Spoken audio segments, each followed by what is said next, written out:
Call that we will not be endorsing any party in totality.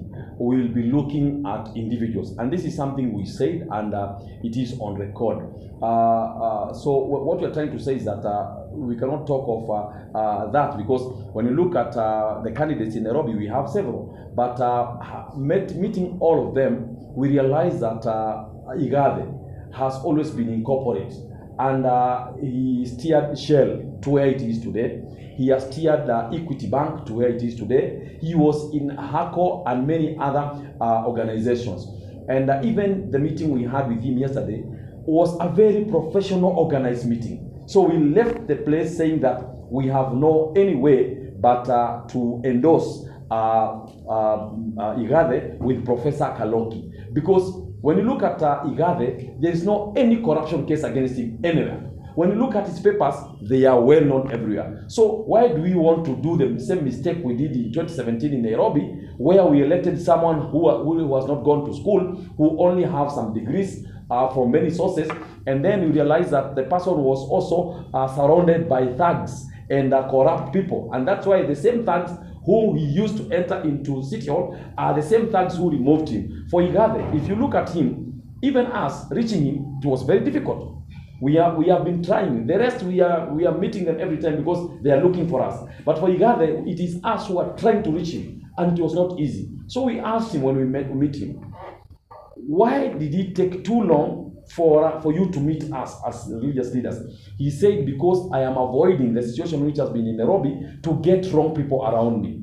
So he had to do his due diligence to know who we are, which organizations, to look even at our papers, and then now that's when we met, and we thank God the meeting was so good. And you see, the reason why some people are even fighting Igathe is because he's fighting corruption. His problem, according to people, is that he has started fighting corruption even before he enters City Hall. And that's why Igathe was talking of fighting 3 cartels who were in Nairobi.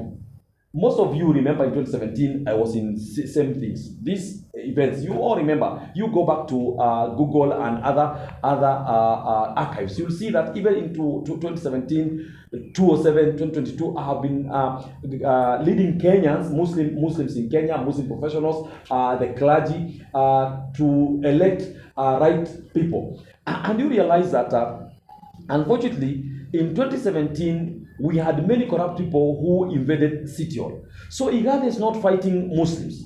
We categorically are saying that we support Igathe in fighting the cartels in Nairobi. Igathe is not fighting Muslims. He's not also fighting Somalis. He's fighting the few cartels in Nairobi. My name was nominated, though I didn't want, to become a minister in the county of Nairobi. And it was on record, even media people remember. It was announced in almost 5 public gatherings. But there are people who went and told the governor then that this person is so learned and he does not tolerate corruption. He will be a hindrance even to you as a governor. So you realize that my name was there in the morning when the names were being taken to the assembly to be discussed, to be debated. Then after some hours, my name was removed because people bought the position, and it is known. And then when Muslim leaders went to the governor and told him what you have done is wrong, because I was in the presidential campaign then, and I was being promised to be an ambassador. Then he told me, you come to Nairobi, you assist me in Nairobi because you'll do a lot in Nairobi than being an ambassador. And that's why I left the presidential campaign. Then he said, because Muslim leaders have come to blame me and condemn me for what I've done, I apologize. He apologized in front of Muslim elders, and he said I'll make him a chief officer. Even the chief officer I could not get. Why? Because of the cartels. Those cartels are the ones we want them to be removed from Nairobi. We are not talking of a community, but unfortunately, they are from a certain community, the 3. And that's why now Igathe is seen to fight the community. Igathe is not fighting the community. Igathe is fighting these corrupt cartels who are well known. They are paying, let me say this, because you understand all these things. Those cartels, because most of them are in the finance docket, they are paying people who are supplying air, especially most of who are coming from their community, and they leave City Hall workers who are not having their salaries.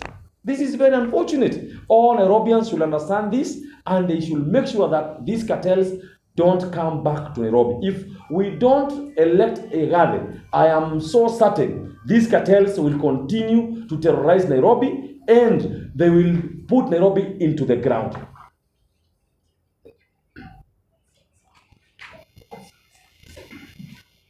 Yes.